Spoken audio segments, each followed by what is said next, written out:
Brought to you by Penguin.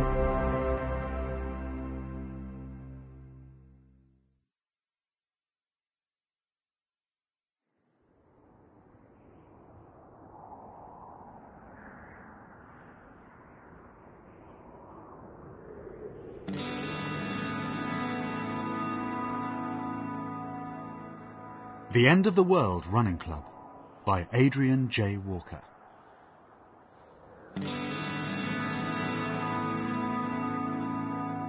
Read by Jot Davies. For Debbie, Bailey and Joseph.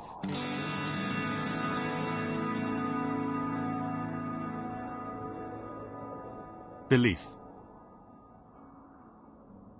Beliefs are strange. Things of certainty about things uncertain. Take mine, for example. I believe there are graves in the field next to the house where I live. I stop at the fence every morning and I look at 3 lashed crosses standing crooked against the sea, and I believe I know who is buried beneath them. But I can't be sure, so I believe instead. I suppose I could dig them up, but as I see it, there are only 2 ways that little enterprise can end, and neither of them is particularly palatable. Besides, if you have to go round digging up graves to prove your own sanity, then you've probably already lost it. This house, and the cliff to which it clings, is falling down. I believe that I came here on a road that was drowning in mud, that I climbed stairs from a deserted beach to join that road, that I swam to that beach from a small boat and sat there shivering beneath a gathering storm, watching the boat sail back the way it had come. I believe that I arrived at that boat after following a series of roads through a country that was torn apart, washed away, and burned down to its raw rock. I believe that I wasn't alone. My memory stretches into the past like this, filament thin, a string of flickering flames, each one connected to the next. Some burn strong and bright, others barely glimmer. The line between any 2 points in your life is liable to be strange and unfathomable, a tangle of chance and tedium. But some points seem to have clearer connections, even ones that are far from each other, as if they have a direct line that bypasses the normal run of time. I remember things that no longer make any sense, events from yesterday that may as well have happened to a different person. Other things from many years ago still seem to be echoing now.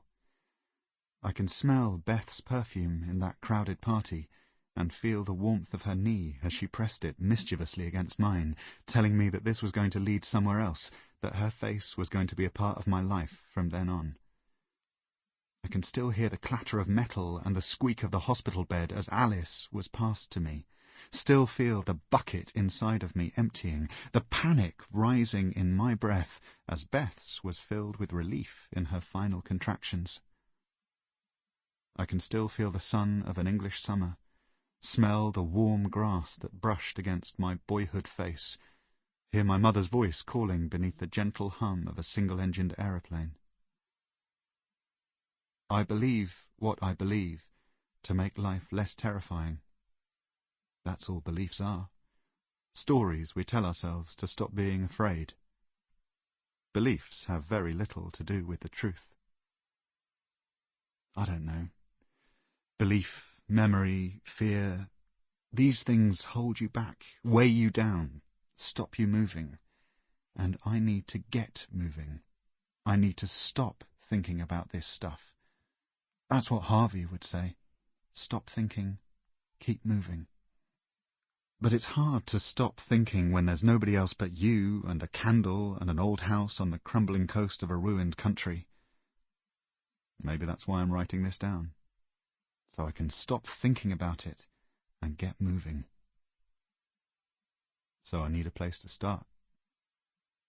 I may as well start at the end. The end.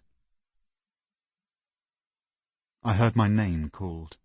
Once, twice, then a third time louder. Sample complete. Ready to continue?